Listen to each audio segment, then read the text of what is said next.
Bismillahirrahmanirrahim. Assalamualaikum warahmatullahi wabarakatuh.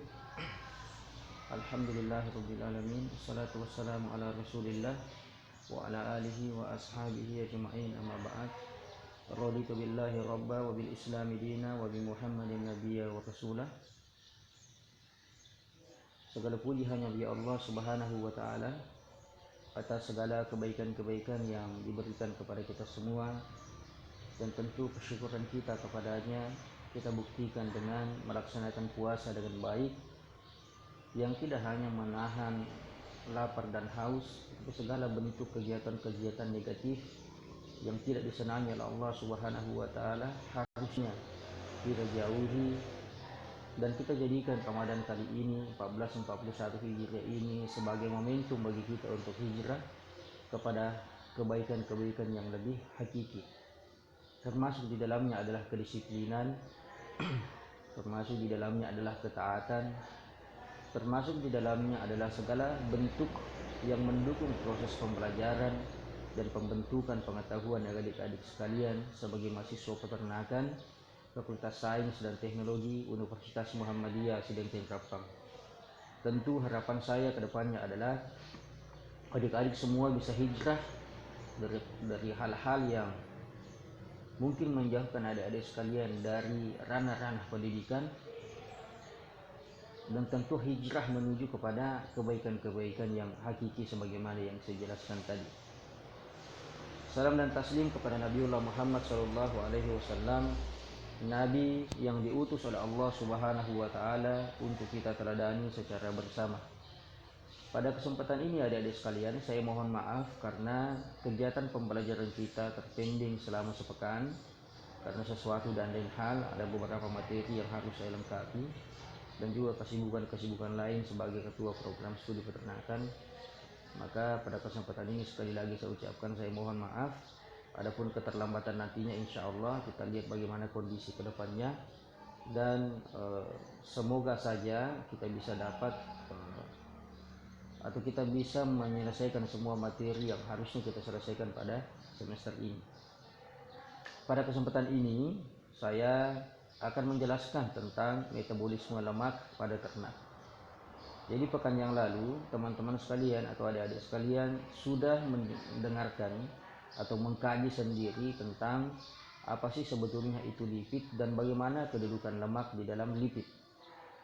Saya berharap tidak ada lagi tumpang tindih pengetahuan dari sisi ini.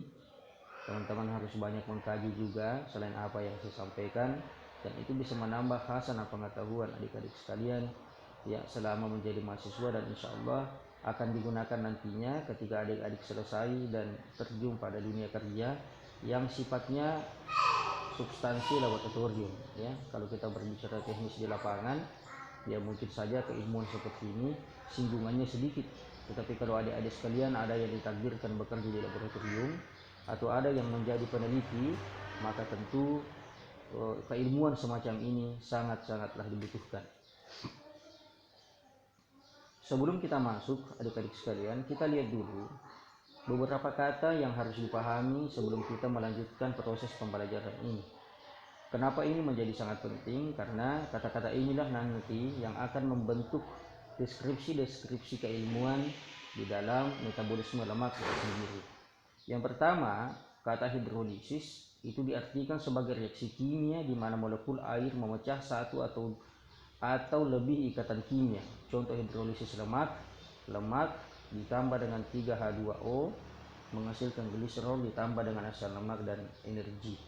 Ingatnya adik-adik sekalian, ujungnya ada energi. Kemudian yang kedua, ada dikatakan dengan sintesis kimia. Sintesis kimia di sini diartikan sebagai sebuah proses pembentukan sebuah molekul tertentu dari prekursor kimia. Ya. Kalau adik-adik sekalian membuka prekursor, ya ada yang menyatakan bahwa prekursor itu digunakan untuk membuat narkoba dan sebagainya. Ya. Akan tetapi kalau prekursor kimia yang dimasukkan di sini adalah tentu yang membantu proses pembentukan sebuah molekul yang akan dibuat dalam sistem metabolisme di dalam tubuh kita maupun di dalam tubuh ternak itu sendiri. Kemudian enterosit merupakan sel serap khusus atau proses penyerapan serap ya, oleh sel usus, ya, yakni sel epitel kolumnar sederhana yang melapisi permukaan bagian dalam usus kecil maupun besar. Jadi keberadaannya ada di dalam usus kecil maupun usus besar. Kata kuncinya di situ, karena inilah nanti yang akan menyerap, ya, yang membantu penyerapan nutrien-nutrien yang dibutuhkan oleh tubuh, baik itu lemak, baik itu mungkin saja protein kasar ataupun energi atau C6H12O6, adik-adik sekalian.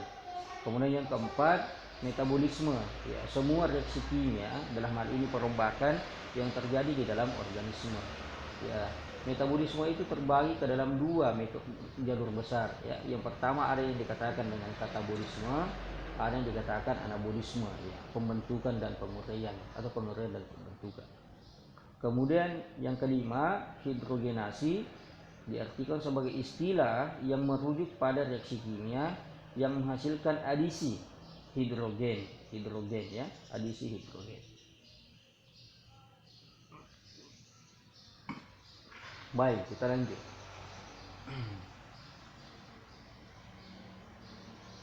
Coba Anda perhatikan gambar ini.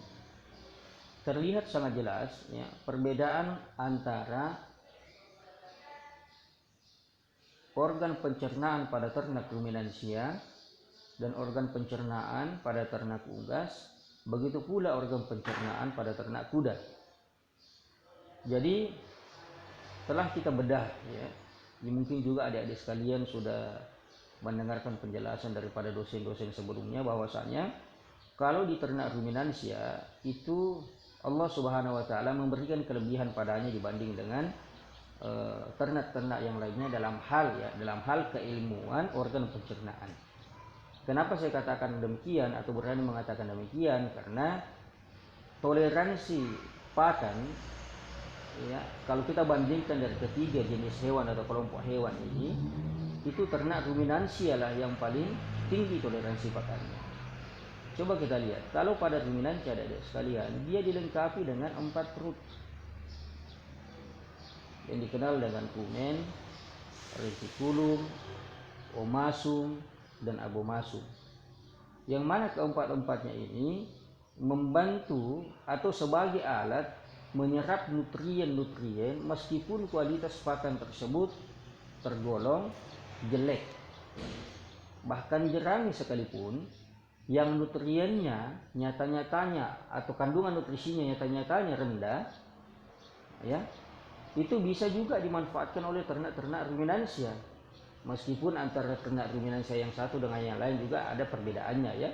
Misalnya pada ternak kerbau itu toleransi pakannya jauh lebih tinggi, ya, kalau pada dibanding dengan sapi dan juga kambing.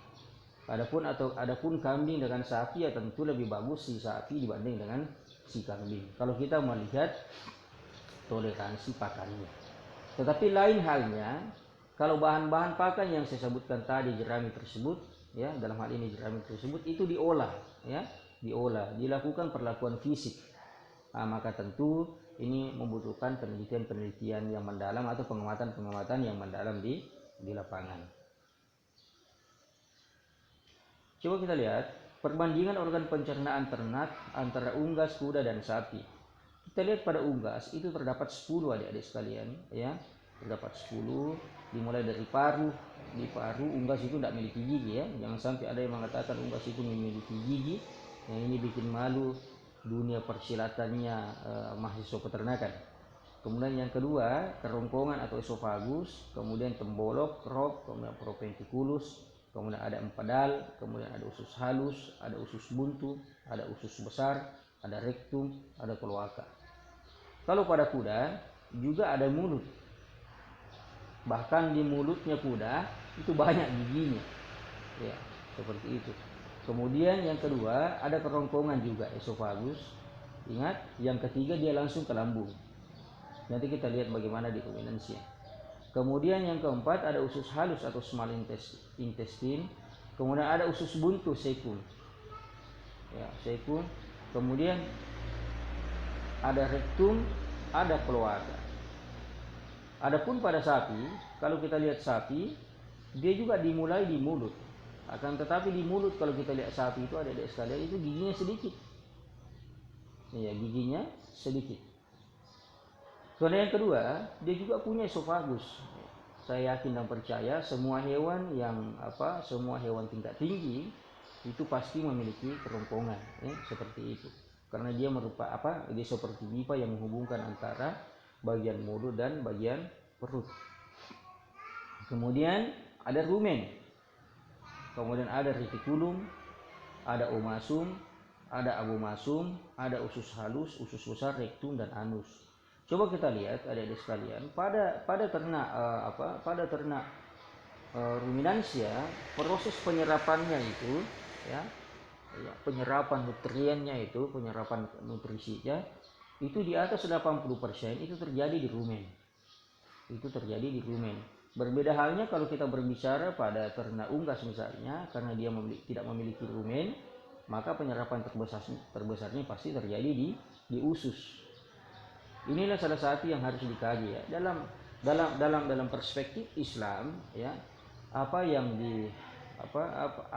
diciptakan Allah yang namanya sapi dan kerbau ini ya, sebagaimana yang saya jelaskan tadi ya, toleransi pakannya pasti sangat tinggi. Pertanyaannya adalah, apakah pada ternak ruminansia di bagian usus tidak terjadi proses metabolisme, tidak terjadi proses penyerapan? Jawabannya adalah tetap terjadi. Nanti kita lihat bagaimana prosesnya. Akan tetapi tidak sebesar proporsinya yang ada di rumen, seperti itu. Begitu pula di usus besar, kemudian di rektum keluar ke anus. Ya, tentu kalau di anus sudah menjadi feses. Bahkan beberapa penelitian membuktikan ya, feses yang keluar dari pantatnya sapi, kerbau ataupun kambing, kalau dianalisis di dalamnya itu masih ada kandungan nitrogen, yang mana kalau kita baca beberapa teori, kandungan nitrogen itu 6,25 dari protein, seperti itu. Jadi kalau kita menganalisis protein di analisis proximat itu 6,25-nya itu 6,25 bagiannya itu merupakan nitrogen. Jadi kalau kita menganalisis sesuatu ya, kemudian di dalamnya ada kandungan nitrogen, maka bisa dipastikan bahwa ya, jika ada nitrogen di dalamnya, maka potensi protein yang ada di bahan yang kita analisis tersebut juga pasti ada ya. Cuma persoalannya bagaimana metode analisisnya, apakah dia protein murni atau dia crude protein atau protein kasar, seperti itu. Ya, kita masuk pada inti materi kita adik-adik sekalian, metabolisme lemak pada ternak unggas. Ya, perlu kita pahami bahwasanya proses penyerapan makanan pada ternak, meskipun dia sebangsa, misalnya sekelompok misalnya ternak unggas, itu berbeda tiap-tiap jenis unggas itu sendiri. Misalnya yang paling dekat dengan kita adalah ternak ayam petelur dengan ternak ayam pedaging atau ayam broiler. Kalau dianalisis spesiesnya, pada ternak ayam petelur itu kandungan protein yang ada di dalamnya itu cenderung lebih kecil dibandingkan dengan feses daripada ternak ayam broiler. Ya. Alasannya jelas, itu pasti terletak pada proses penyerapannya, ya. Kemudian yang kedua kan umurnya kita lihat, ya, umurnya kita lihat. Umurnya ayam broiler itu lebih panjang dan pasti membutuhkan banyak protein untuk kelangsungan kehidupannya. Sedangkan pada ternak saya ulang teman-teman sekalian, pada ternak petelur umurnya lebih panjang, kemudian dia membutuhkan protein yang banyak juga untuk kebutuhan hidupnya. Akan tetapi pada ternak ayam broiler umurnya lebih pendek, proses penyerapannya mungkin saja tidak terlalu sempurna, ya, tidak terlalu sempurna karena umurnya lebih pendek. Saya lanjut lagi. Kita lihat adik-adik sekalian, jalur metabolisme lemak pada unggas. Ya, kita lihat dulu jalur metabolisme lemak pada unggas. Ada yang dikatakan sebagai jalur eksogen, ada juga yang dikatakan sebagai jalur endogen, ini proses metabolisme ya. Jalur eksogen menyatakan bahwa sintesis lemak dari pakan yang dikonsumsi. Artinya di jalur eksogen ini lemak itu diproses dari pakan yang dikonsumsi. Jadi misalnya kalau si ayam ini memakan pakan, jalur pertama yang dilalui dalam proses metabolismenya adalah jalur eksogen. Jalur eksogen. Kemudian yang kedua, jalur endogen. Setelah ke eksogen, dia ke endogen. Transport VLDL, trigliserida, kolesterol, ester kolesterol, fosfolipid, ApoB100, C dan E yang disintesis dari hati. Artinya apa? Makanan tersebut sudah diproses ya, sudah diproses di jalur eksogen, kemudian berlanjut di jalur endogen. Jadi jangan kebalik-balik, eksogen dulu baru endogen dulu. Nanti ada yang kalau ditanya jangan sampai kalau ada yang ditanya nanti oleh dosen yang lain, atau nanti kalau nanti ujian yang mana lebih dulu Anda katakan endogen dulu baru eksogen dulu, nah itu salah itu. Kalau endogen dulu yang disebutkan, maka tentu makanan tersebut dijelaskan dari hati dulu baru ke mulut. Nah, padahal ini salah. Yang benar adalah masuk ke mulut dulu, kemudian disintesis lemaknya, ya, kemudian setelah itu masuk pada jalur endogen. Kita lihat adik-adik sekalian, bagaimana sih sebetulnya jalur eksogen itu. Yang pertama, pakan itu pasti mengandung lemak. Pakan pasti mengandung lemak. Ya, kalau ada pakan tidak mengandung lemak, ya artinya pakannya tidak sempurna. Karena ya mungkin bisa kita jelaskan kita ingat-ingat yang pertemuan yang lalu adik-adik sekalian masih ingat bahwa pakan itu terbagi ke dalam dua kelompok besar, yakni kelompok air dan bahan kering. Bahan kering terbagi lagi menjadi bahan organik dan bahan anorganik. Bahan organik terbagi lagi, ada namanya sumber energi atau karbohidrat, ada namanya lemak, kemudian ada namanya vitamin, ya. Kemudian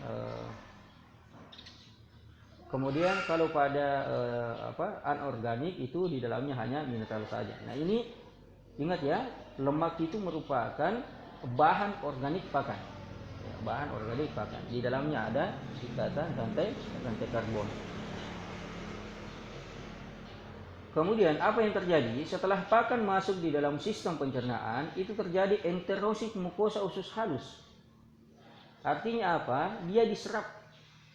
Lemak ini mulai diserap oleh mukosa usus halus, ya. Mukosa usus halus. Jadi dia diserap. Jadi adik-adik sekalian perlu juga dipahami bahwasanya tubuhnya atau organ pencernaannya ternak itu bekerja bersamaan loh. Ya, jangan sampai ada yang bilang lemak dulu yang dikonsumsi, kalau setelah itu di karbohidrat lagi, kemudian itu protein lagi. Nah, itu keliru itu. Ini hanya karena ini pembelajaran makanya dipilah satu-satu. Jadi ketika masuk di mulut semua proses terjadi. Khusus untuk lemak itu di enterosit mukosa usus halus. Ya, itu di enterosit mukosa usus halus. Ya, sama halnya dengan protein dan karbohidrat, ya, diserap juga di dalam mukosa usus halus. Kemudian kita lihat lagi. Ya. Menghasilkan dua produk. Yang pertama adalah asam lemak, yang kedua adalah kolesterol. Asam lemak ini dirubah menjadi trigliserida. Ya, dirubah menjadi trigliserida. Kemudian kolesterol ini ya diesterifikasi menjadi kolesterol ether. Nah, inilah nanti yang membantu perombakan ini. Nah, kemudian kita lihat selanjutnya adik-adik sekalian. Trigliserida dan kolesterol ether itu berikatan dengan fosfolipid dan apoliprotein. Apoliprotein. Saya ulang lagi adik-adik sekalian. Pakan yang masuk ke dalam sistem pencernaan itu diserap melalui proses enterosit mukosa usus halus. Mukosa usus halus. Ya. Yang mana lebih dulu, usus halus atau usus besar? Silakan Anda jawab sendiri ya. Kemudian Ya, di dalam usus halus atau di dalam proses tersebut itu dihasilkan dua produk, yakni asam lemak, kemudian yang kedua adalah kolesterol. Asam lemak ini dirubah oleh sistem yang ada di dalam tubuhnya hewan itu menjadi trigliserida. Kemudian kolesterol itu melalui proses esterifikasi dan melahirkan kolesterol ester. Keduanya bergabung atau berikatan dengan fosfolipid dan apolipoprotein.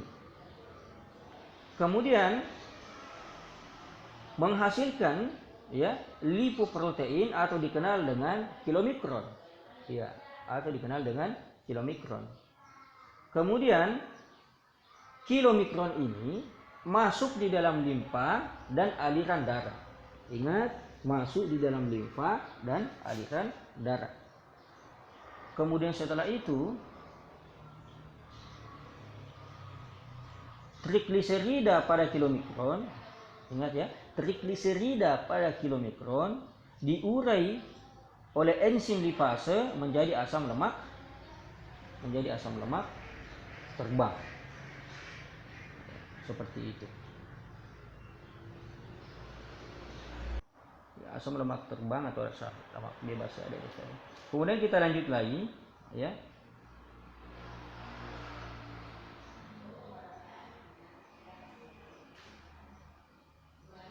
Setelah menjadi asam lemak bebas, dia menuju ke sel otot dan jaringan dan disimpan dalam bentuk trigliserida kembali. Kemudian sisa kilomikron kolesterol dimetabolisme di dalam hati. Jadi dirombak kembali di dalam hati. Setelah itu sisa kilomikron tadi yang dimetabolisme di dalam hati itu menjadi asam empedu sebagai pengemulsi proses penyerapan usus halus. Jadi berubah menjadi apa? Berubah menjadi pengemulsi ya, yang tentunya nanti akan membantu di dalam proses penyerapan di usus halus. Perlu adik-adik pahami bahwasanya banyak komponen yang terlibat di dalam proses pencernaan itu sendiri. Ya, kita lihat misalnya kalau di mulut ya ada namanya saliva, ya, kemudian kita masuk di usus ya ada namanya apa? Ada namanya pengemulsi ya yang tentu akan memudahkan nanti dalam proses penyerapannya. Jadi tidak serta masuk dalam bentuk yang sama ketika dia berada di luar tubuhnya hewan. Kemudian saya lanjut adik-adik sekalian. Sisa kolesterol yang tidak termetabolisme keluar lewat saluran empedu dan menjadi asam empedu. Kemudian yang terakhir adalah organ hati akan mendistribusikan kolesterol ya ke jaringan tubuh lewat jalur endogen. Jadi dia masuk ke dalam jalur endogen. Baik, saya lanjut lagi. Kita masuk di jalur endogen. Jalur endogen ini cenderung lebih pendek dibanding dengan jalur eksogen ya, adik-adik sekalian. Kalau kita lihat beberapa referensi yang ada. Jadi yang pertama kita mulai dulu dari pengubahan karbohidrat berlebih di hati ya, itu menjadi asam lemak dan berproses menjadi trigliserida. Ya, berproses menjadi trigliserida artinya tidak menjadi lemak murni ya, sudah diproses menjadi trigliserida. Kemudian trigliserida dan kolesterol ini akan berikatan dengan alipoprotein. Alipoprotein. Di mana tadi dibentuk alipoprotein?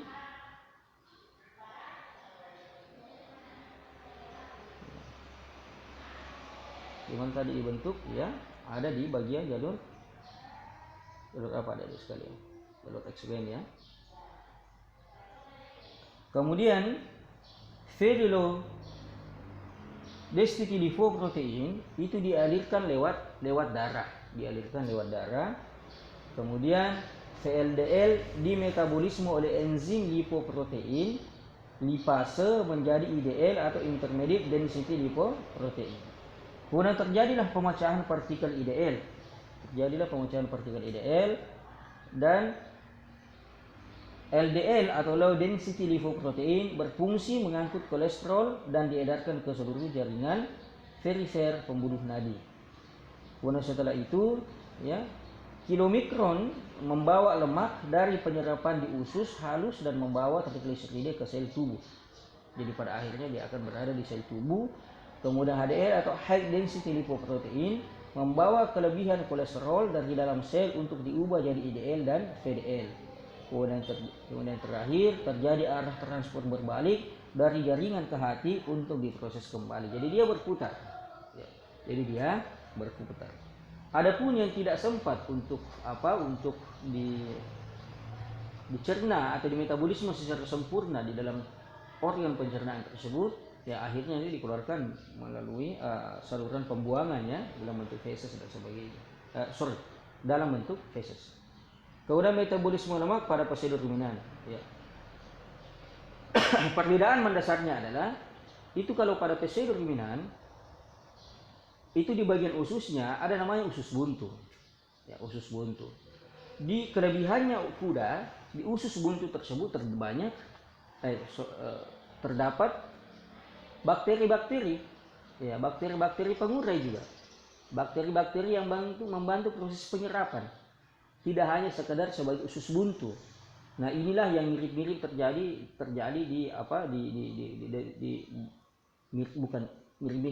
di ternak ruminansia. Tetapi adik-adik sekalian perlu dipahami bahwasanya penyempurnaan proses metabolisme itu terjadi di ternak ruminansia, bukan pada ternak kuda, bukan pada ternak unggas, ya, karena alat-alat pencernaan yang dimilikinya. Adapun kuda, perbedaan mendasarnya dengan unggas, meskipun sama-sama monogastrik, ya, itu kuda ujungnya ada usus buntu.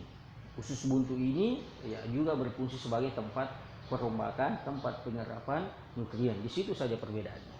Ya, perbedaan mendasarnya maksudnya ya, seperti itu. Kemudian kita lihat metabolisme lemak pada ternak ruminansia. Nah, ini agak menarik untuk kita bahas karena dia berkaitan dengan ternak ruminansia.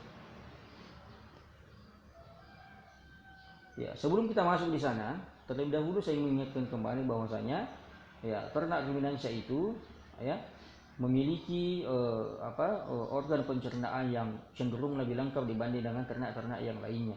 Ya, beberapa kelebihannya itu di rumen terjadi proses yang sangat dalam, penyerapan terbesar ada di rumen.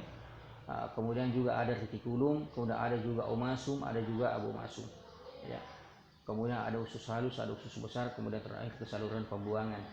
Ya. Kalau kita lari ke atas ada esofagus ya, kemudian lari ke atas lagi ada mulut ya, di mulut itu ada gigi yang digunakan merenggut, kemudian ada kelenjar-kelenjar di bagian mulut yang membantu juga pelumatan sehingga memudahkan makanan masuk ke dalam rumen, kemudian dalam rumen diproses, kemudian dikirim ke retikulum, di retikulum dibentuk bolus, kemudian bolus itu bulat-bulat, kemudian setelah itu didorong lagi keluar pada saat sapi beristirahat, kemudian terjadi pengunyahan kembali, kemudian didorong masuk kembali, rumen retikulum masuk ke omasum, kemudian abomasum, ya ini dikenal dengan perut sejati. Kemudian setelah itu keluarlah ke usus, kemudian ke saluran pembuangan. Baik, pakan mengandung lemak yang terdiri atas tiga yang menjadi konsen kita maksudnya.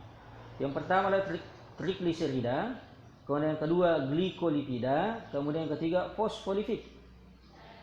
Ketika dia masuk ke dalam rumen, itu terjadi dua proses besar. Yang pertama adalah hidrolisis ikatan ester, yang kedua adalah biohidrogenasi, asam lemak tidak jenuh pasca hidrolisis, kemudian dilahirkan atau dihasilkan asam lemak bebas.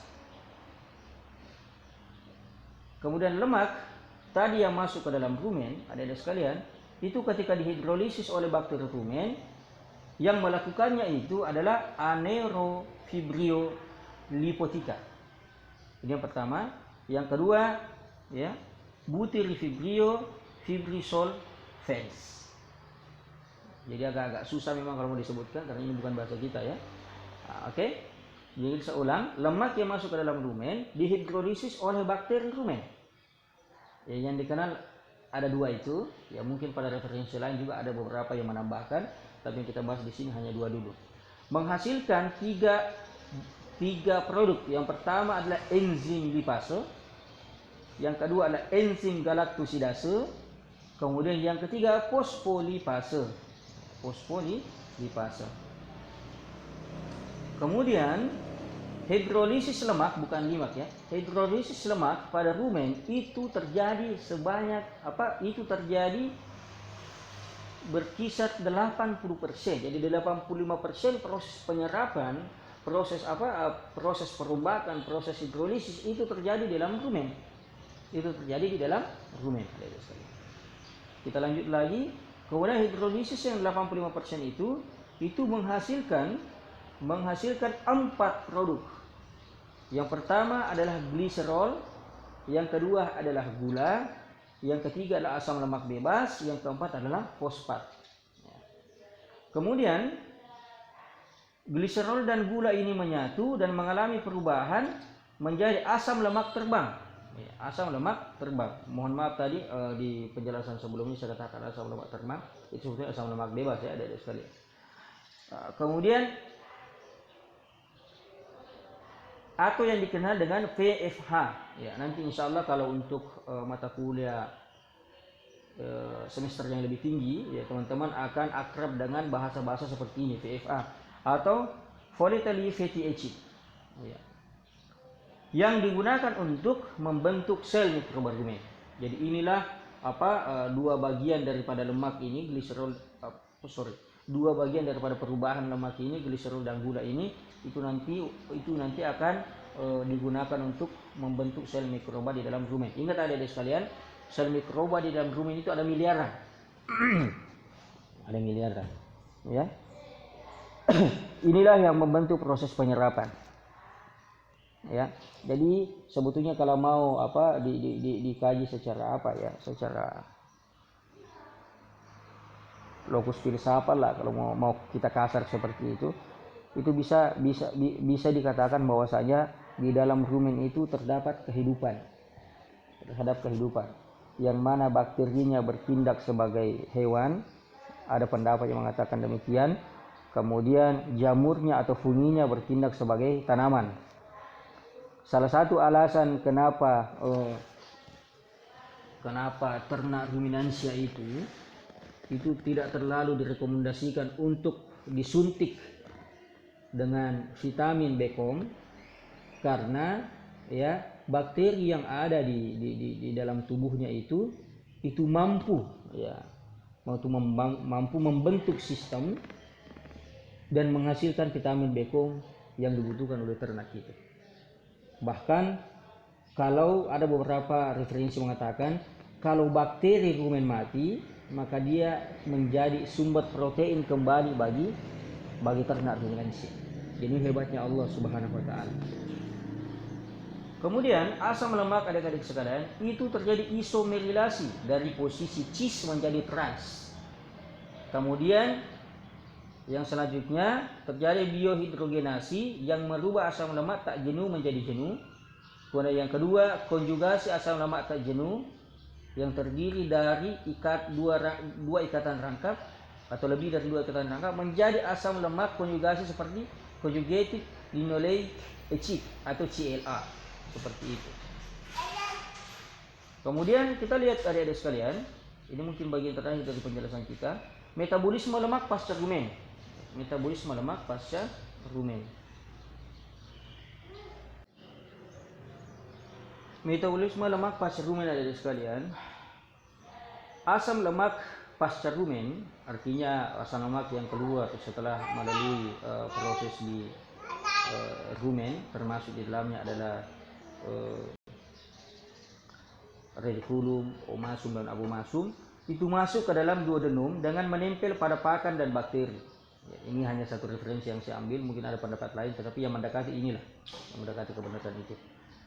Dengan menempel pada pakan dan bakteri. Kemudian asam lemak terlarut di dalam garam empedu.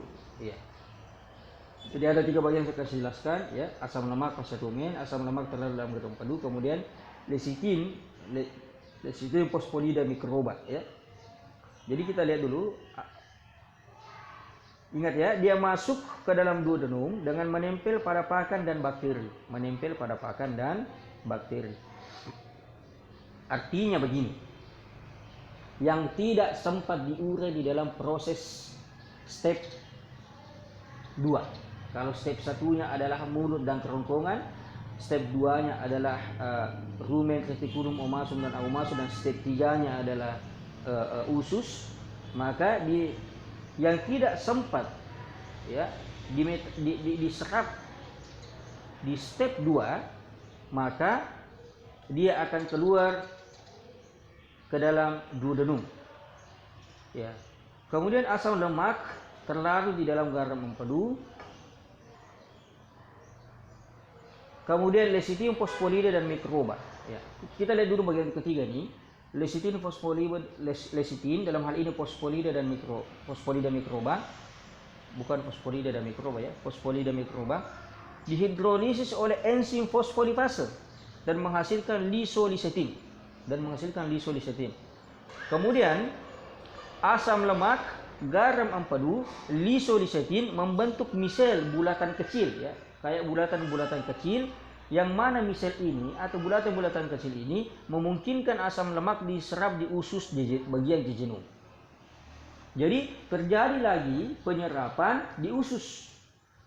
Jadi coba lihat adik-adik sekalian, penyerapan sudah terjadi di rumen, reticulum, omasum dan abomasum. Dalam hal ini sampai dengan 85% ya. Itu terjadi di rumen. Kemudian setelah itu terjadi lagi penyerapan di usus. Ya. Sehingga bisa dikatakan bahwa proses penyerapan makanan atau proses penyerapan pakan pada ternak ruminansia memang jauh lebih sempurna ketimbang dengan proses penyerapan pada kuda, dalam hal ini monogastriae dan juga unggas. Karena itu tadi ada 3 step di situ. Step pertama tadi mungkin saja tidak terjadi penyerapan, ya, hanya pelumatan dan sebagainya, meskipun ada beberapa referensi mengatakan juga terjadi bukan penyerapan tapi perombakan. Kemudian yang kedua, di step kedua rumen, reticulum, omasum dan abomasum terjadi penyerapan 80%, dalam hal ini sekitar 80%, dan terbesarnya itu ada di bagian rumen. Kemudian pasca rumennya terjadi penyerapan lagi. Maka tidak heran ketika kita menganalisis fesesnya sapi, itu kadar N-nya bisa dicek juga sendiri nanti di beberapa penelitian. Kadar N-nya itu lebih rendah ketimbang dengan kalau kita menganalisis kadar N pada ternak ayam broiler. Seperti itu, ya. Seperti itu ada sekalian. Ya, kata kuncinya pada sel epitel di usus kecil, asam lemak mengalami proses esterifikasi dan triacylglycerol dan fosfolipid akan diikat ke dalam siklomikron dan very low density lipoprotein atau VLDL dan dibawa ke kelenjar limpa.